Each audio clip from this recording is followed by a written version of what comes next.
Pobreza, desigualdad y distribución de la riqueza han estado en el origen propio de la fundación de la Asociación Rural y en la preocupación de los dirigentes que en su momento la fundaron. Fíjense lo que decía José Pedro Varela, impulsor de la enseñanza pública obligatoria, laica y gratuita en el Uruguay, en 1869, 2 años antes de la fundación de la Asociación Rural del Uruguay.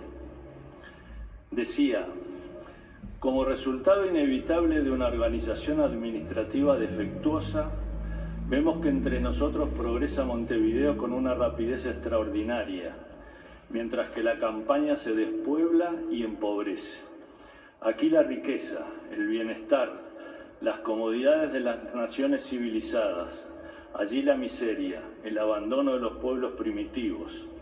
Aquí escuelas, universidades, tribunales, gas, empedrados, mejoras morales y mejoras materiales, alimento para la vida del alma y comodidades para el cuerpo. Allí nada. Y terminaba: es imposible el verdadero progreso y la verdadera democracia cuando se agrupan en un punto dado todas las fuerzas vitales de un país.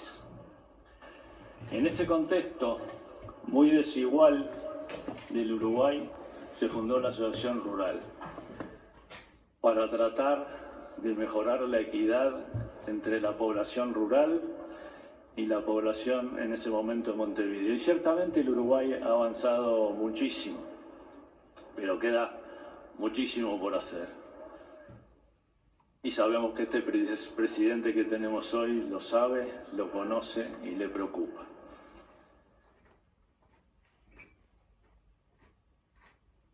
Entonces estos temas han estado en el pensamiento y en la acción de la Asociación Rural desde sus orígenes. Y no voy a mencionar a los primeros presidentes de la Asociación Rural porque su obra social hasta está reconocida en los nombres de las calles. Los 2 primeros presidentes de la Asociación Rural fueron Juan Ramón Gómez y Luis de la Torre. Pero más cerca en el tiempo, el doctor Alberto Gallinal fue el fundador del movimiento de erradicación de la vivienda insalubre rural, verdadero reducto de pobreza del sector rural. Y no solo puso el mayor esfuerzo en la tarea, puso también parte de su capital. Y más recientemente, cuando la Asociación Rural cumplió 100 años, el presidente de la institución, el ingeniero Mario Capurro Echegaray, decían parte del mensaje anual al país: es por lo tanto la nación quien debe adquirir el compromiso, gobernantes y gobernados, sin sectores privilegiados, de proteger a los más débiles, buscando un mayor equilibrio en la distribución de las riquezas, haciendo justicia y alentando a quienes más se esfuerzan. Y permítame repetirlo porque resume mucho el pensamiento de mi padrino y de mi padre, que trabajaron juntos 60 años, compartían principios y valores, y también resume el pensamiento de la Asociación Rural.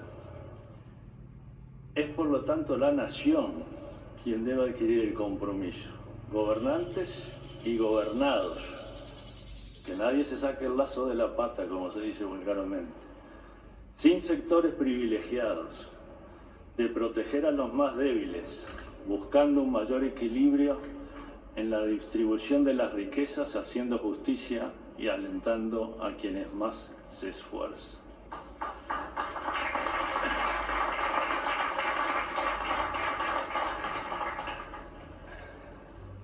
Alentando a quienes más se esfuerzan.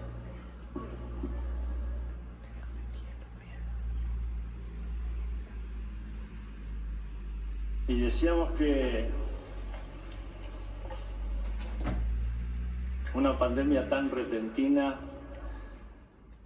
y tan global, es claro que los recursos no alcanzan para atender todas las necesidades que se presentan en un país. Y desigualdad y pobreza están relacionadas, están fuertemente relacionadas. Para nosotros nos ha sorprendido que en los portales internacionales se hace mucho énfasis en la desigualdad, y también algunos académicos acá en el Uruguay y en Europa, muchísimo énfasis en la desigualdad y poco en la pobreza. Y a nosotros nos da la impresión de que justamente es la inversa. Porque si bien la desigualdad extrema no es deseable, es claro que todas las personas somos distintas, tenemos objetivos de vida distintas, condiciones, aptitudes. A todos nos gustaría ganar lo que gana Messi, Suárez, Cavani, pero no somos Messi, ni Suárez, ni Cavani. Entonces, somos diferentes. Y eso, de alguna manera, determina que los ingresos también son diferentes. Porque estamos hablando de desigualdad desde el punto de vista de los ingresos. No queremos entrar en otras dimensiones de la desigualdad de desarrollo humano que son más complicadas. Pero el problema es que desde el punto de vista político la desigualdad es bastante más fácil de atacar, más rápido obtener resultados y es mucho más popular. Es mucho más popular porque desde Jesucristo hasta nuestros días todos compartimos que los que más ganan tienen que ayudar a los que menos tienen, y eso está bien. Y es lo que los gobiernos hacen con las políticas impositivas generalmente. El riesgo que se corre es que, como son temas de una sensibilidad social alta, si no se tiene equilibrio en las cosas que se hacen, es fácil caer en el populismo y las políticas impositivas que se implementan, en definitiva, terminan castigando a los que más arriesgan, a los que más trabajan, a los que más se esfuerzan, y en muchos casos terminan perpetuando la pobreza, haciéndola dependiente del Estado, cuando se implementan programas que entregan dinero sin contrapartida de ningún tipo.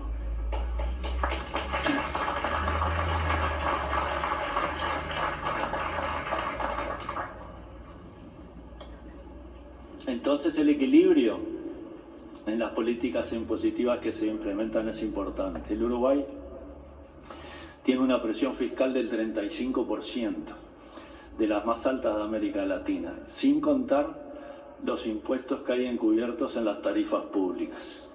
Si le sumamos eso, entonces es la más alta de América. Y estamos con un país con una economía estancada desde hace 5 años y se saca el sector de las telecomunicaciones, con muchos sectores en recesión, con una inversión que ha caído a niveles mínimos, con un desempleo que viene aumentando hace 5 años. Y en ese contexto, si se hubiera incrementado los impuestos, seguramente en vez de bajar desigualdad y pobreza hubiera tenido el efecto contrario, con más desempleo, con más empresas quebradas. Por lo tanto, nosotros compartimos 100% el mensaje que el Poder Ejecutivo mandó en el presupuesto de no subir impuestos, de no crear impuestos y de apuntar a la austeridad, a la reducción del gasto, a la mejora de su eficiencia y a la mejora de su calidad.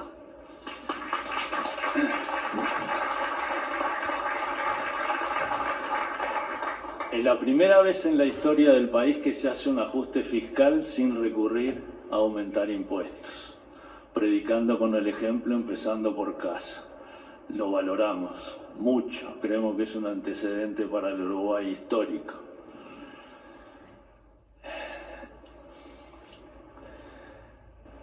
Cuando se aumentan impuestos, los que más sufren son los empresarios medianos y pequeños, que son los que generan más empleo, los que tienen todo su capital en riesgo y los que muchas veces obtienen un ingreso que es el de un trabajador medio del país.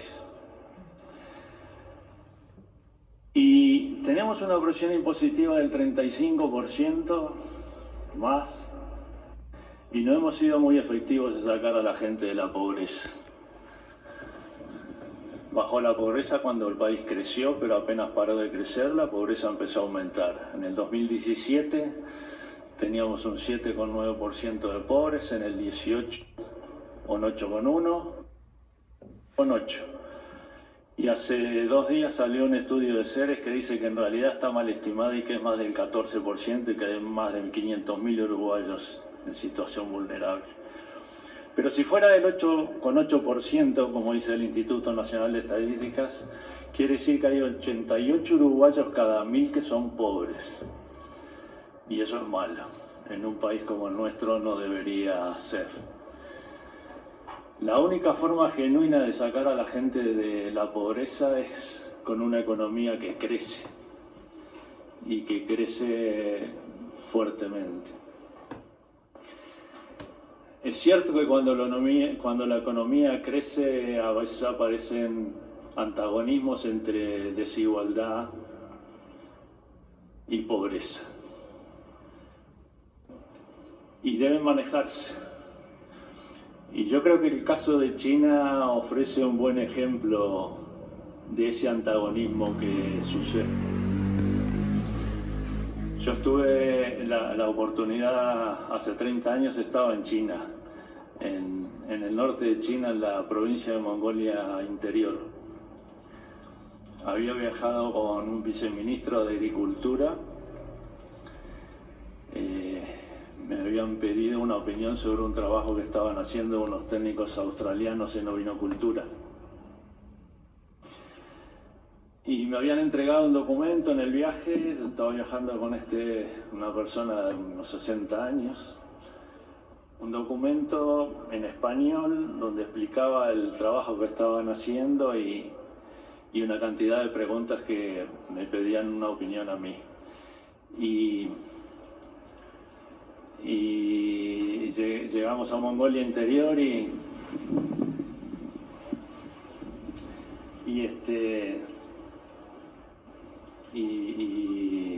me dice, bueno, a las 2 de la tarde nos reunimos para ver qué le parece el programa y si tiene alguna duda. Y muy distante el chino conmigo, ¿no? Tenía mi currículum y sabía más cosas de las que decía mi currículum seguro. Y de tarde me siento con él y le digo, me parece muy bueno el programa, una cantidad de reuniones previstas con una cantidad de gente. Le digo, me gustaría visitar a algún productor que no está en el programa. Y me dice, no está en el programa. Y le digo, pero yo preciso visitar a algún productor, le digo, porque quiero saber un poco cómo son los sistemas de producción, las pasturas, el nivel de conocimiento y la experiencia. No está en el programa. Estaba trancado, y yo también, ¿no? Soy bastante, los que trabajaron conmigo saben que soy bastante terco, no me rindo. Pero estaba sin traductor y yo mi inglés es muy malo. Mi señora, que tiene muy buen inglés, que me ayudaba a mejorarlo, me dice, no te preocupes, que vos hablás como los indios pero te entienden. Y el chino, por suerte, hablaba bastante parecido, no era como un australiano o un sudafricano que a eso sí no les entiende. Y entonces en un momento yo le digo, no sabía cómo convencerlo, ¿no? Y le digo, mire, si yo no visito productores acá, el informe que yo le deje a usted no le va a servir.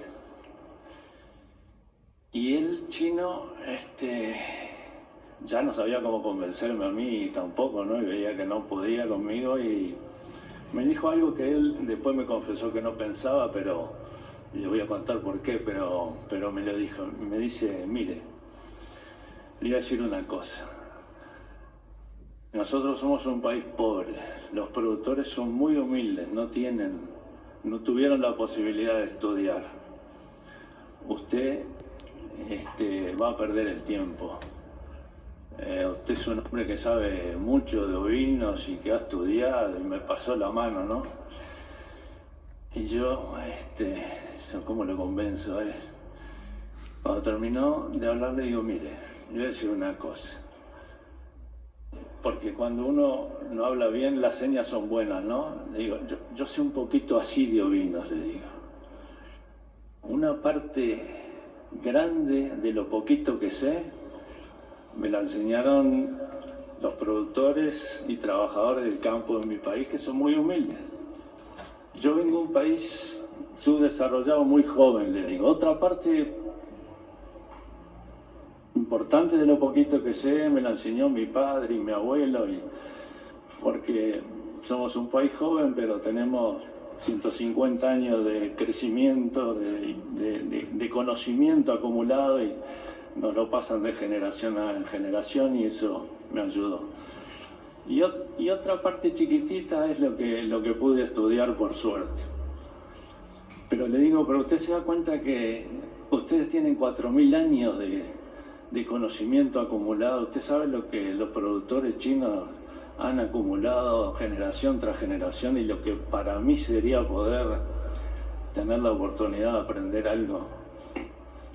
Ya no sabía qué decirle, ¿no? Casi me tiro al piso a pedirle por favor. Y el chino se levantó como un resorte y llamó a un secretario de otro, y yo dije, ay, ¿qué dije? Algo mal debo haber dicho. Empezaron a hablar y les empezó a dar 3 o 4 órdenes, y dijo, usted me está sacando el pasaje de vuelta para Beijing. Y entonces vuelve y había hecho así, ¿no? El chino me dice, vamos a visitar productores, nos vamos a incluir en el 4.º día, dice. Y a partir de ahí me trató como un hijo, ¿no? Le abrí alguna llave ahí. Al día siguiente, yo con la ansiedad que tenía, a las 4 de la mañana me estaba dando vuelta en la cama, y el chino no se movía nada, y yo no me animaba a levantarme para no despertar a nadie, pero al final a las 5 me levanto y lo encuentro al chino trabajando en un escritorio. Y le hago la pregunta más ingenua que hice en mi vida, no sé si la más ingenua o la segunda. Le pregunto, ¿muchos problemas? Y el chino me mira y me dice, no, uno solo. Sí. Darle de comer a 1.200 millones de chinos todos los días. Y ahí me dijo la admiración que él tenía por los productores chinos, que le daban de comer a los chinos, a los 1.200 millones de chinos todos los días.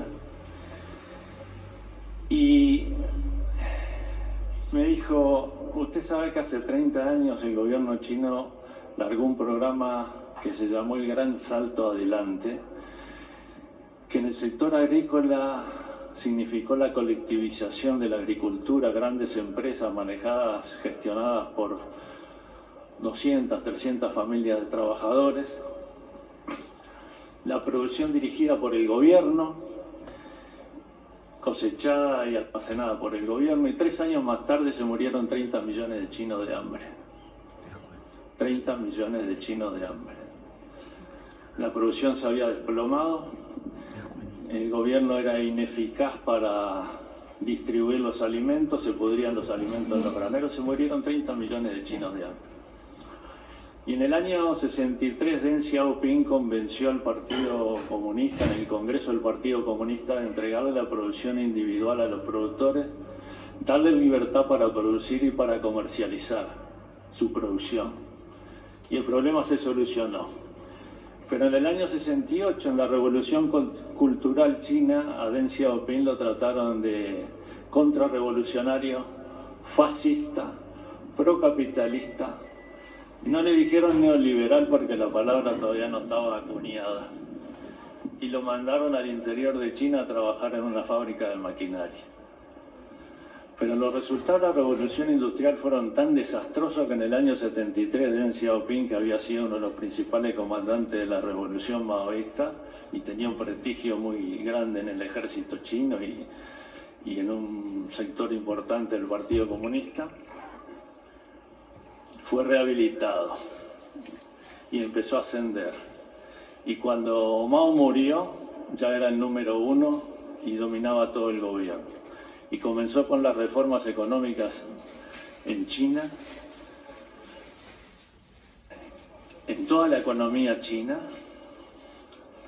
impuso conceptos como que la riqueza no es algo obsceno cuando se construye con honestidad. Hay que incentivar, promover a las personas que tienen iniciativa, que tienen capacidad de trabajo, que pueden generar riqueza. Si no generamos riqueza, el socialismo termina siendo pobreza compartida. En la generación de riqueza de una persona, saca de la pobreza muchísimas personas. Y si para muestra falta un botón, Alibaba. Jack Ma hoy es uno de los hombres más ricos de China. Fue el fundador y es el dueño de Alibaba, la empresa de comercio electrónico más grande del mundo. Tuvo ventas el año pasado por 31 billones de euros y ganancias mayores a todas las exportaciones del Uruguay. Y tributa un 25% de impuesto a la renta, eso distribuye riqueza. Y emplea más de 50.000 personas, eso distribuye riqueza. Cuando Deng Xiaoping empezó las reformas económicas en el año 78, el 97% de los 1.200 millones de chinos eran pobres. Ganaban menos de $1.50 por día para vivir.